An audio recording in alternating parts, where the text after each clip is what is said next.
fokuslah menanam karma baik. Karena hanya karma baik kitalah yang mampu menyelamatkan diri kita. Karena karma yang berlaku adalah baik kita tanam, baik kita terima. Buruk kita tanam, buruk juga kita terima. Apa yang kamu tanam, itulah yang kamu tuai.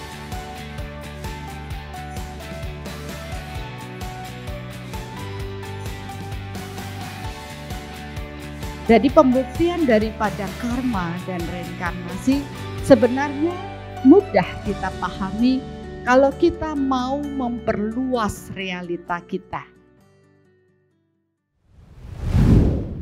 Terima kasih atas waktunya.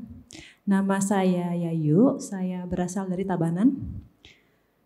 Jadi pertanyaan saya memang penasaran dari sudah lama. Bagaimana caranya kita tahu untuk apa kita hidup atau dilahirkan? Bagaimana caranya tahu kemana sih tujuan kita? Dalam artian apa tugas kita di kelahiran ini, dan sekarang apakah kita sudah menuju ke tujuan hidup kita itu? Bagaimana caranya kita untuk tahu semua itu? Terima kasih, selamat malam. Iya, terima kasih. Dengan Ibu siapa, Bu? Dengan Yayu. Yayu, ya. Ya, terima kasih. Mungkin Ibu Yayu bisa sambil duduk, ya. Nanti kalau tidak terlalu lama berdiri. Ya, bagaimana? Dokter Aso bisa lanjut jawab, Pak Gede? Bisa dijawab dulu kali ya? Ya, satu aja Bu. Satu dulu aja dulu, ya. Ya. Oke, Cuman ini pertanyaan sepertinya bukan pertanyaan Bu Yayu aja ya. Ada nggak kira-kira di sini yang punya pertanyaan yang kurang lebih mirip seperti ini?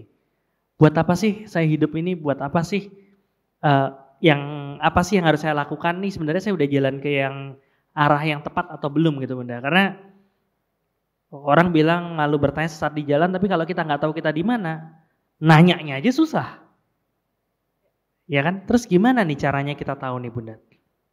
Ya, terima kasih Bu Yayu sudah menurut saya mewakili ya dari pertanyaan banyak orang, dan ini juga diajukan oleh banyak orang di luar sana. Sampai akhirnya kita membuat pembelajaran kelas online langkah awal mengenal jati diri. Itu kelas awal kita secara online ya, dan muncul pada saat pandemi. Ketika banyak orang sedang cemas, takut dengan kondisi pandemi, mereka membutuhkan perasaan untuk membangun rasa, untuk merasa aman, nyaman, maka kita memfasilitasi dengan pembelajaran secara online. Dan kami tidak menyangka bahwa pembelajaran online langkah awal mengenal jati diri ini booming sekali ketika pandemi, karena yang mengikuti tidak hanya dari Denpasar, malah kami sangat terkejut ini ada di seluruh Indonesia dan juga dari luar negeri. Ya, sehingga pada masa pandemi malah tim kami sangat sibuk dengan kelas online. Mengapa ini menjadi pertanyaan orang? Karena banyak orang yang merasa bahwa untuk apa sih saya hidup kalau saya harus menjalani hal yang buruk? Kenapa Tuhan membuat saya menderita seperti ini? Membuat kebingungan, mencari ke sana kemari, dan malah tambah terpuruk. Tidak ada kejelasan akan hidup, mau ngapain sih? Walaupun ketika saya di Jawa, banyak yang mengatakan orang hidup itu tidak cuma mampir ngombe, orang hidup itu cuma mampir untuk minum saja terus kembali, bukan seperti itu. Karena ternyata proses kehidupan kita terlahir adalah proses pendewasaan jiwa. Jadi bagaimanakah proses jiwa kita? Karena sesungguhnya di awal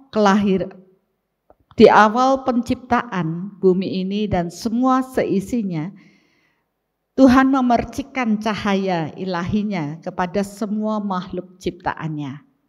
Dan terlahir sebagai manusia adalah kualitas yang tertinggi dari ciptaan Tuhan selain manusia. Jadi manusia itu bersyukur karena mempunyai dua tubuh, yaitu tubuh fisik dan tubuh energi. Sedangkan makhluk ciptaan Tuhan yang lain, ya kecuali binatang, tumbuhan itu secara berfisik, ciptaan Tuhan lainnya hanya bertubuh energi. Jadi kita harus bersyukur bahwa semua evolusi roh dari semua makhluk ciptaan Tuhan akan naik kelas sampai terlahir sebagai manusia. Jadi banyak di kitab dinyatakan bersyukurlah terlahir sebagai manusia karena itu utama, ciptaan Tuhan yang utama. Bahkan dikatakan Tuhan menciptakan manusia akan sampai pada proses secitra dengan Tuhan. Karena mempunyai tadi dua tubuh fisik dan energi. Ternyata ketika Tuhan menciptakan yang tidak berfisik itu hanya mempunyai satu kuasa. Jadi satu bidang saja, dia hanya bisa itu saja. Apabila dilahirkan dengan kondisi di lautan ya dia hanya bisa satu kuasa di sana, di gunung saja. Ya, seperti penguasa gunung, lautan dan sebagainya. Setelah mereka naik kelas berevolusi, lahirlah dia sebagai manusia. Dan terlahir sebagai manusia pun tidak cukup langsung sekali langsung meninggal dan langsung lulus naik kelas. Butuh berkali-kali lahir untuk menyelaraskan antara tubuh energi dan tubuh fisik. Ya, jadi dibagi lagi. Pada proses terlahir itu mempunyai kriteria jiwa anak-anak, jiwa remaja, jiwa dewasa, atau jiwa tua. Nah, masing-masing tahapan ini kita bahas dalam pembelajaran kelas online langkah awal mengenal jati diri. Jadi kita paham saat ini kita berada pada tingkatan yang mana. Berarti sudah banyak proses reinkarnasi yang kita lalui, yang terpetakan pada kesadaran jiwa kita. Kita membawa rekamannya. Jadi proses mengenali, yaitu mengenali diri kita, siapa saya. Oh ternyata saya tidak hanya lahir saat ini, saya sudah berkali-kali lahir, dan semua rekaman kelahiran saya di past life, yang membentuk diri saya saat ini. Disinilah saya mulai mengajak seseorang memahami dengan konsep takdir atau karma. Bahwa ketika kita lahir, kita mempunyai 4 aspek besar, yaitu aspek kesehatan, hubungan, kemakmuran, dan spiritual, di mana di masing-masing aspek kita bertumbuh di past life. Jadi, rekaman jiwa kita menggiring kita untuk dilahirkan saat ini dengan hasil penilaian dari past life. Ada yang karena karmanya dia baik, maka nilai 4 aspek di kesehatannya baik. Ada yang karmanya buruk, nilai 4 aspeknya buruk. Ya, jadi sesuai dengan apa yang kita bawa, akumulasi rekaman.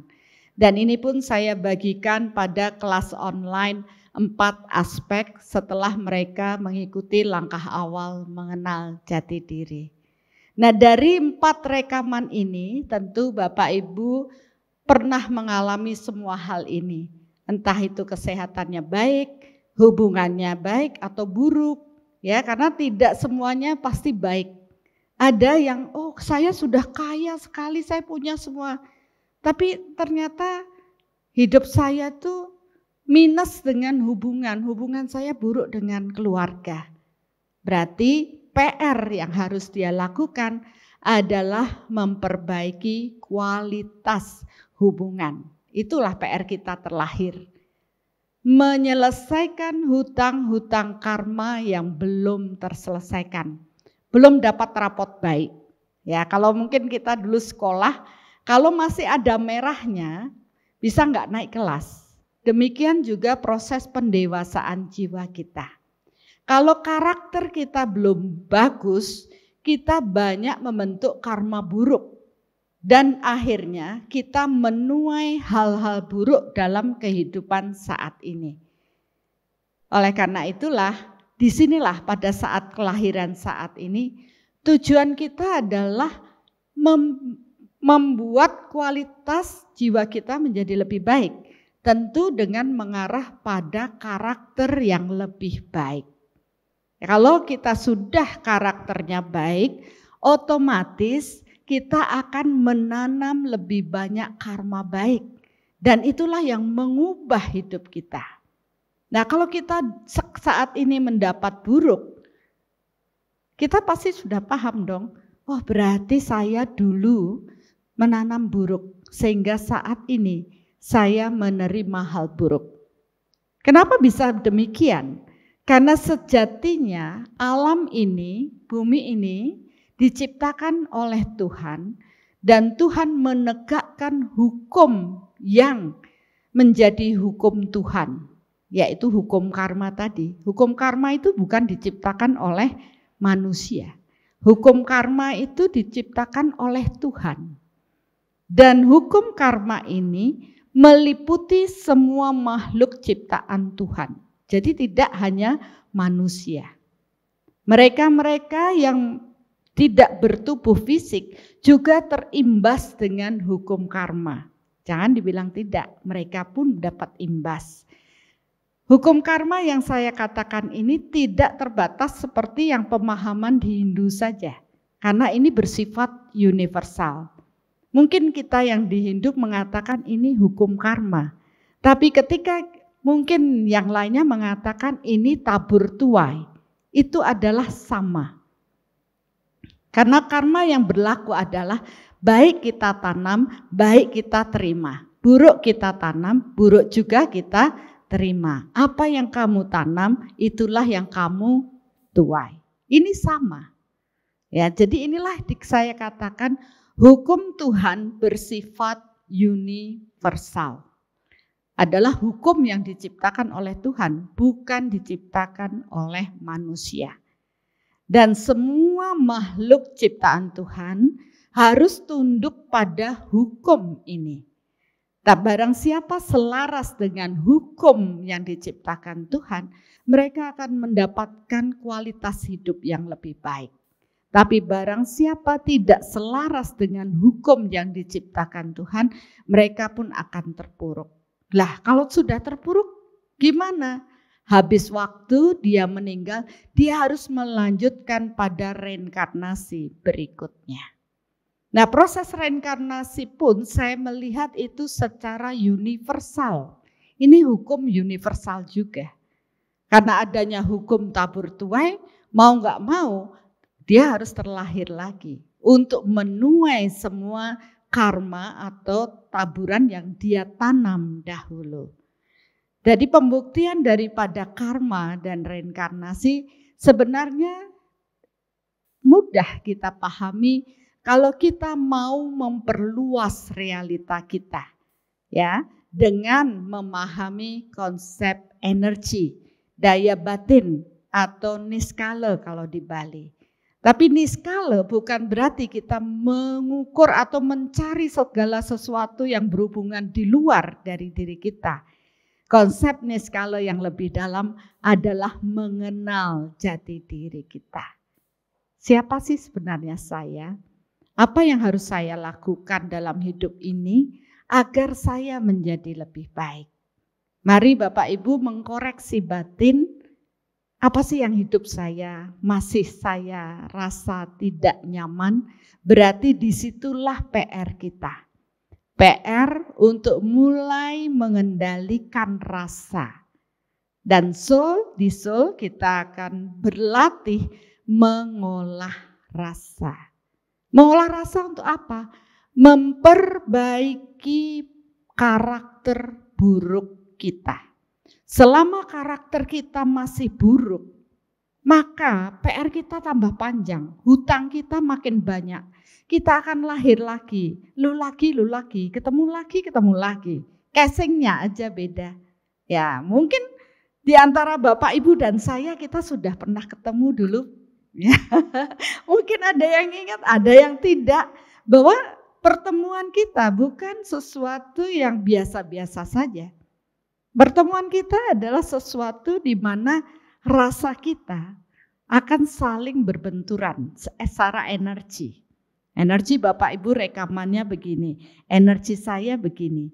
Bagi yang sesuai atau sejenis dengan energi saya, pasti akan merasa saya kangen Bunda deh gitu. Ada yang kangen saya Bapak Ibu? Tapi ketika energi kita dulu di past life berbenturan, mungkin belum kenal aja kita sudah merasa enggak nyaman. Kita sudah merasa, orang ini kok begitu ya. Padahal orang lain juga berlaku begitu, tapi tidak bikin kita terusik. Karena apa? Mereka tidak punya yang tidak membuat kita terusik itu, kita nggak punya karma sama dia. Tapi orang yang satu yang baru kita lihat yang bikin kita terusik berarti kita ada hutang karma. Dan ini kelahiran saat ini adalah proses penyelesaian hutang karma kita. Ya, jadi ini sebenarnya kenapa kita lahir. Menyelesaikan hutang. Terus menyelesaikan hutang harus ngapain? Kalau kita dulu menanam baik, kita bertemu mereka dengan baik. Seorang ibu yang baik dengan anaknya, ya, mertua baik dengan mantunya. Tapi kalau kita punya hutang buruk pada mereka, mereka datang dengan hal yang membuat kita sakit hati. Kadang kita berpikir, rasanya semua ibu itu penuh cinta deh sama anaknya. Tapi ada yang bilang, mana ibu saya tuh loh nyakitin saya sakit hati sama ibu saya. Kenapa bisa terjadi demikian? Karena ini adalah proses membayar hutang. Jadi mari amati diri kita, ini bekerja sesuai dengan hukum yang ditegakkan oleh Tuhan. Jadi jangan dipikir, aduh Tuhan itu bikin saya begini begitu. Tuhan sibuk ngurusi kita. Ngasih semua permintaan gitu. Jadi kerjaannya permintaan sini ACC enggak ya, kasih apa enggak gitu ya Bunda ya? Enggak. Jadi hukumnya yang ditegakkan, kita manusia ini bekerja sesuai mengikuti alur hukum Tuhan. Manusia aja? Semua makhluk dong. Enggak cuma manusia? Tidak cuma manusia. Nah kalau kita sudah paham itu Bapak Ibu, apa yang harus kita lakukan? Itu kan akhirnya tahu, begitu. Sekarang apa yang kita lakukan? Mari bertumbuh bersama. Mari kita mengamati diri kita. Orang lain adalah cerminan diri kita. Kalau dia memberi saya baik, berarti dulu saya menanam baik. Saya berterima kasih. Kalau orang lain buruk sama kita, berarti dulu kita menanam buruk. Apa yang kita lakukan? Minta maaf. Samperin orangnya terus bilang, maaf ya gitu.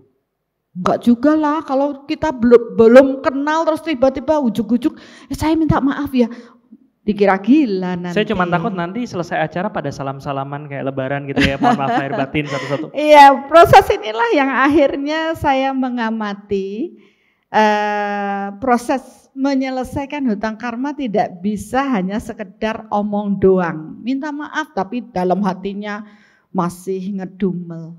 Yang perlu kita lakukan adalah meminta maaf secara batin. Ini sebenarnya proses membersihkan diri Bapak Ibu. Menyembuhkan diri kita dengan proses memaafkan dan meminta maaf. Kenapa saya bisa katakan demikian? Karena ini terukur dengan energi. Dengan teknik measurement technique of radiation yang kita bilang soul meter. Kita tahu apakah seseorang ini sudah memaafkan atau belum. Nggak bisa lip service ya, kita nggak bisa, ya udah saya bilang saya udah maafin gitu kan, ya. Nggak bisa. Nggak bisa hanya seperti itu. Nah untuk itulah ya perlu lagi kita memperluas realita kita dan mau belajar. Ya, sehingga ada proses terupgrade dengan proses berkesadaran. Yang tadinya kita paham, oh saya tuh kalau ketemu orang itu pasti marah-marah. Sekarang berkesadaran saya berlatihnya gimana? Oh saya ngerti kenapa dia datang dengan marah-marah, berarti saya menanam kemarahan sama dia. Hubungan kita tidak harmonis dulu. Berarti saat ini, oke, saya minta maaf, saya memaafkan. Nah begitu kita melakukan, semakin sering kita melakukan mencicil hutang kita, apa yang terjadi? Terjadi perubahan. Ya, ketika kita sudah legowo atau ikhlas memaafkan, kita tidak lagi terusik dengan dia. Hidup kita jauh lebih damai, hidup kita jauh lebih bahagia. Terus ada pertanyaan, saya sudah memaafkan, terus dia belum, karakternya masih buruk. Saya bilang, ngapain kita ngusik dia? Biarkan dia dengan karakter buruk. Karena apa? Dia menanam untuk dirinya sendiri hal yang buruk. Sudah pasti dia akan menuai hal buruk di kemudian hari. Fokus pada apa yang kita tanam. Fokuslah menanam karma baik. Karena hanya karma baik kitalah yang mampu menyelamatkan diri kita. Masalah orang lain mau berbuat buruk itu urusan dia yang buat. Ya, disinilah akhirnya kita melihat perubahan. Semakin kita memaafkan, mereka pun berubah. Nah, inilah pembuktian bagi mereka-mereka yang sudah menerapkan proses pembelajaran di Soul yang walaupun sederhana, minta maaf, memaafkan, menyelesaikan hutang karma. Kita melihat mereka bertumbuh, kesadarannya menjadi lebih baik. Karakter mereka pun menjadi lebih baik. Mereka lebih bahagia, tidak sekedar ngomong bahagia, tapi bahagia itu ada di dalam diri. Ya, jadi memancar ya? Iya, bahagianya memancar, meradiasi. Ya mungkin itu juga yang dirasakan sama banyak banget teman-teman yang sudah merasakan.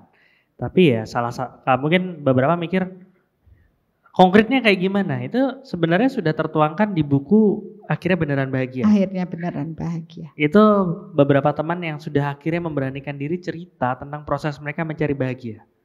Ya mungkin bisa menjadi satu proses untuk mulai memperluas realita. Ya. Nah Bunda, boleh nambahin pertanyaan Bunda?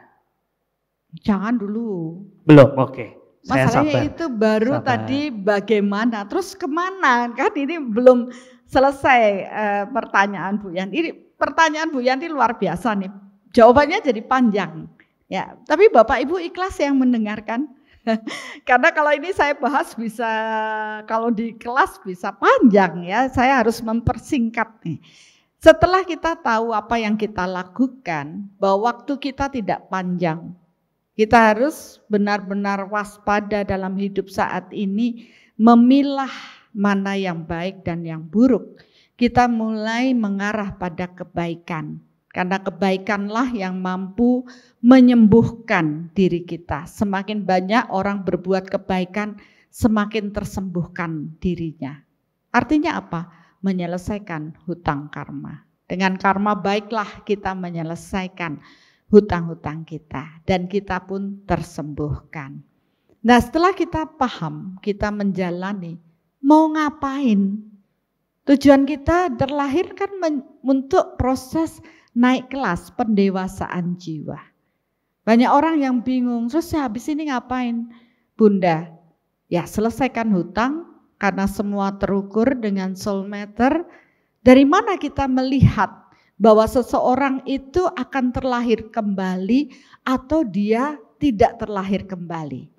Ya, kami dengan metode pengukuran ini kita bisa tahu seberapakah cahaya jiwa pada diri seseorang. Apa maksudnya Bunda?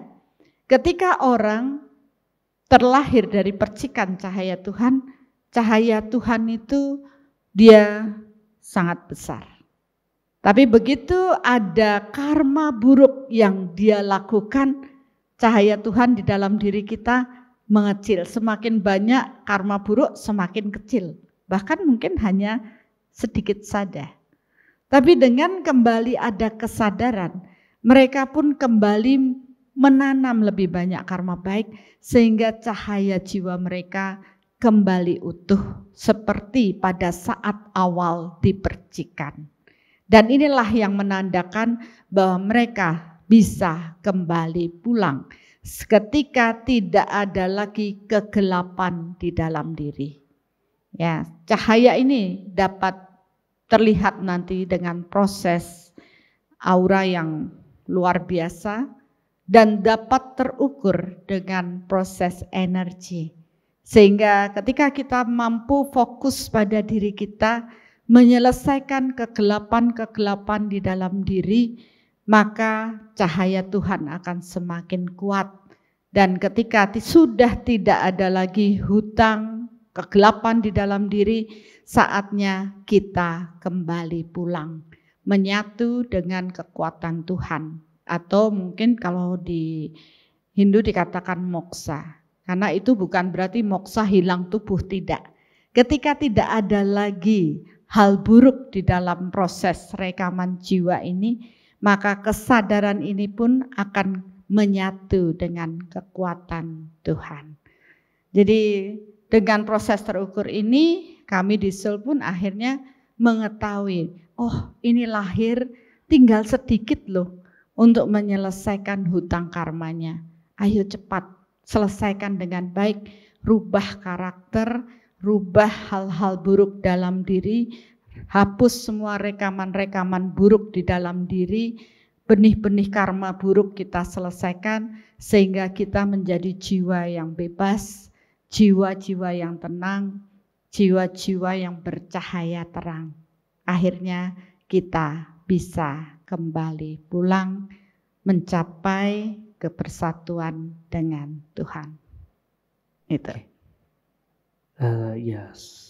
Itu terjawab sudah. Apa tujuan kita untuk yang harus kita lakukan di kehidupan ini? Cuman kan, ya nambahin nih, nambah pertanyaan sebenarnya. Gak apa-apa kan ya? Jadi tadi Bunda nyebut ada 3 poin yang sangat penting untuk proses menyelesaikan misi kita. Poin pertama adalah bayar hutang. Bayar hutang, hutang apa? Hutang karma. Hutang karma kenapa? Karena dulu kita melakukan hal-hal yang kurang baik, yang tentu itu ada catatannya, ada invoice-nya ya, nanti akhirnya kita harus bayar hutangnya. Yang kedua, kita harus bertumbuh, meningkatkan proses cahaya yang ada dalam diri kita. Ketiga adalah proses mengenal diri, makanya ada langkah awal mengenal jati diri. Ya kalau waktu kita itu banyak banget, oke kita bisa jalanin 3-3-nya gitu. Tapi mungkin beberapa orang bilang kayaknya nggak bisa deh 3-3-nya nih, gimana ya? Kalau misalnya disuruh memprioritaskan, prioritas yang mana dulu Bunda? Apakah memang harus dikorbanin yang lain atau gimana? Waduh, ini pertanyaan susah, mau diprioritaskan yang mana? Ya, pada intinya yang paling penting dalam proses menjalani hidup, kita lahir itu paham dulu ya. Tadi mengenal jati diri itu yang pertama harus dilakukan. Karena kalau kita tidak mengenal diri kita akan bingung. Dan bingung ini sering dimanfaatkan oleh orang yang bikin tambah bingung. Ya, ini banyak sekali dan tentunya ya pilihan ada pada diri Bapak Ibu masing-masing. Berarti pertama kenalin diri dulu. Betul. Tapi dengan mengenali diri jadi kita bisa bertumbuh. Benar. Dan kalau bertumbuh sama itu ada hubungannya nggak proses bertumbuh itu sama menyelesaikan hutang karma itu? Atau jangan-jangan itu 2 hal yang berbeda? Maksudnya ya logika. Ya, proses bertumbuh itu adalah menyelesaikan hutang karma. Dengan kita menyelesaikan hutang karma, kita akan bertumbuh. Maksudnya begini, pada saat kita lahir, kita banyak karma. Misalkan hubungan, ya. Bapak Ibu punya karma hubungan nih sama keluarga. Biasanya sama keluarga besar sih. Ini kenapa kita terpetakan dengan mereka sangat dekat, karena itulah karma terbesar kita.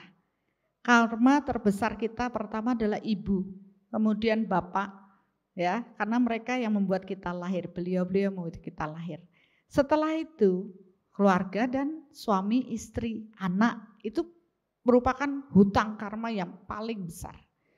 Banyak orang yang tidak paham dalam konsep penyelesaian karma dengan tepat. Mereka berbuat baik pada orang di luar sana, tapi mereka membentuk karma buruk terhadap anak-anaknya, ya, terhadap suami, istrinya, orang tuanya. Itu sangat disayangkan. Jadi ya kalau kita sudah mengenal diri kita akan mensyukuri dimanapun kita dilahirkan, bersama siapa, bertemu dengan siapa. Itulah kesempatan kita untuk menyelesaikan hutang karma. Karena dengan itu gelap kita terselesaikan, cahaya jiwa kita akan semakin luas. Oke, berarti kan itu bisa berjalan secara bersamaan ya. Betul sekali. Takutnya nih ada yang tiba-tiba bilang, oh ternyata saya perlunya bertumbuh nih. Pas ketemu sama orang, ntar dulu deh saya perlu bertumbuh dulu. Akhirnya malah pergi ke hutan mana gitu bertapa atau gimana? Enggak ya Bunda? Udah enggak zamannya. Udah enggak zaman. Hutannya sudah tidak ada, banyaknya gedung-gedung saja. Oke, berarti tetap secara bersamaan. Ya, kira-kira Bu Yanti. Yayu. Bu Yayu, maafkan saya. Bisa? Gimana ya. Sudah oke, enggak oke? Boleh bisa kembali Ibu Yayu? Ya.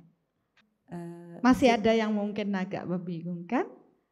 Untuk kita tahu apakah kita sudah di jalan yang tepat menuju tujuan tadi?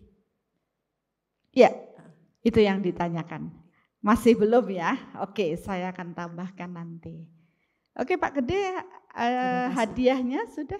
Sudah langsung diberikan. Oke, ya terima kasih. Semestinya tadi begitu nerima hadiah foto dulu dong, gitu. Dilihat dulu nih hadiahnya.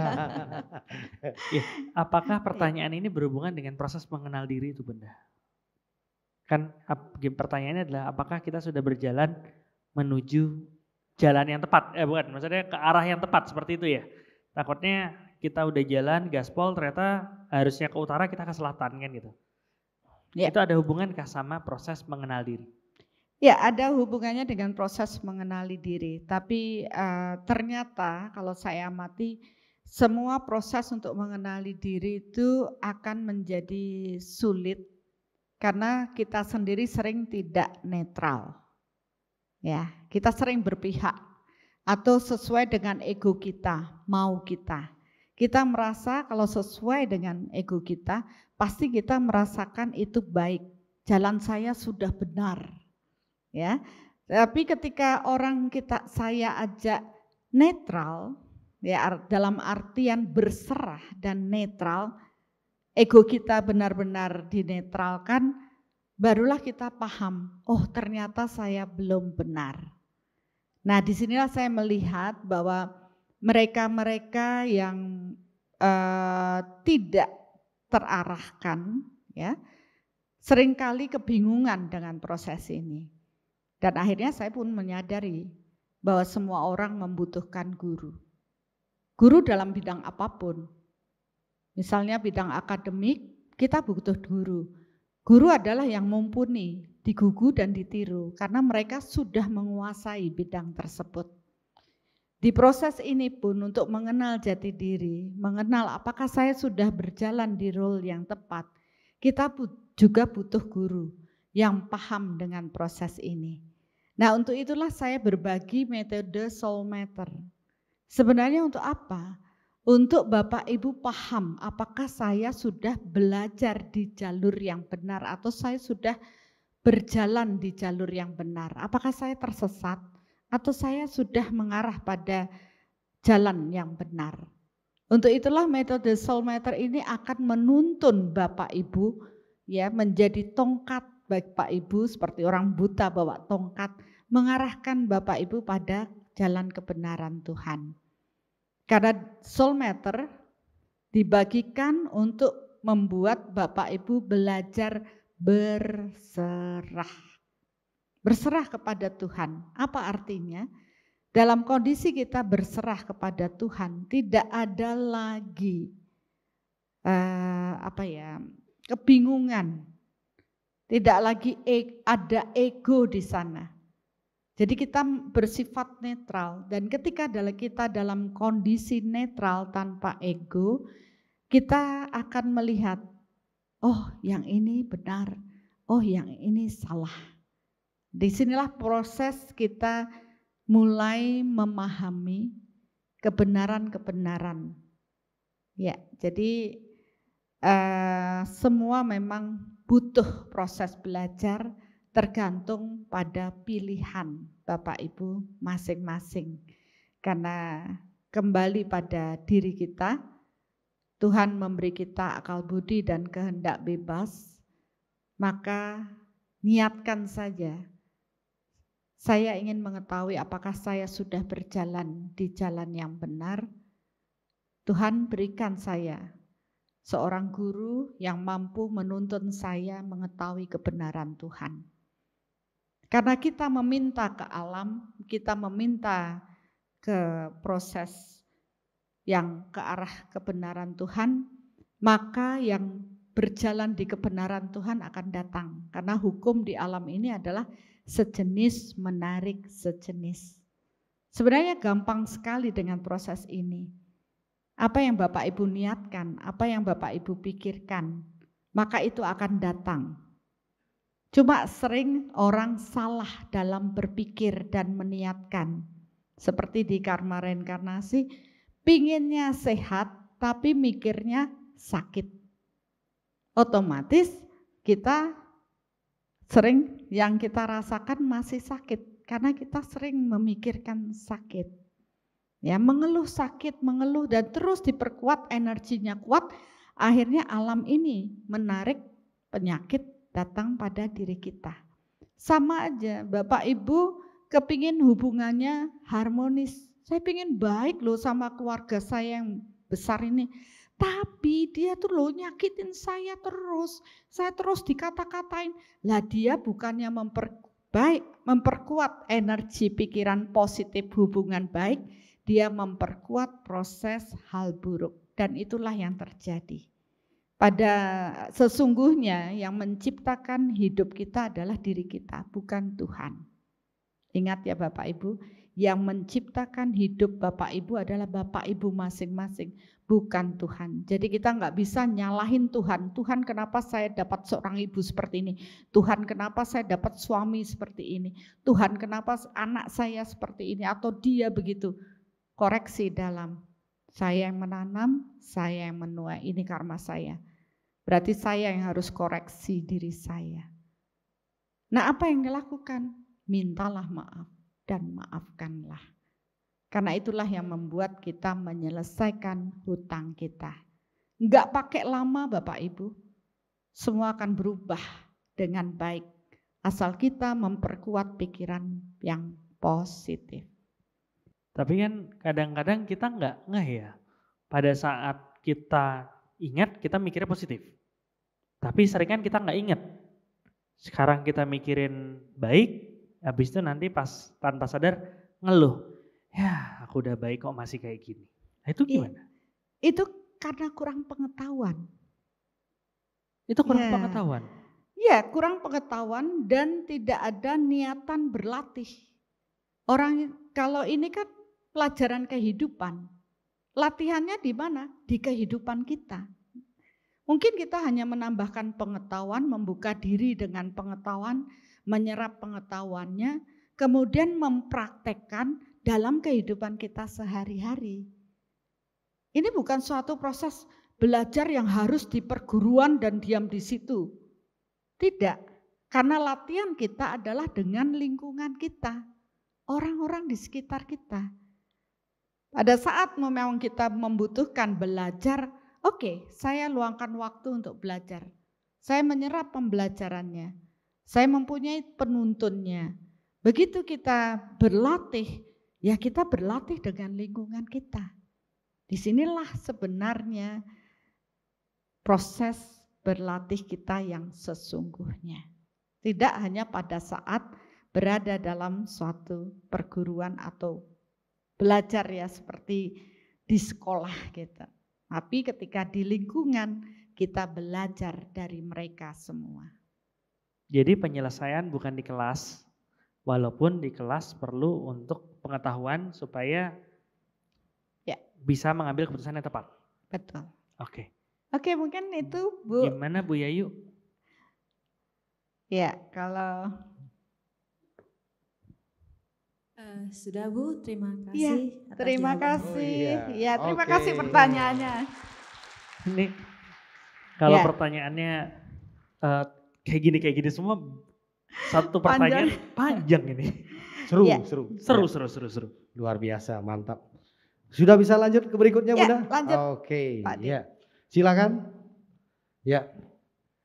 Baik. Ya, saya dapat di jalur ini, ya. Sabar yang di sana ya, semua kebagian. Sekarang saya dapat di jalur sini.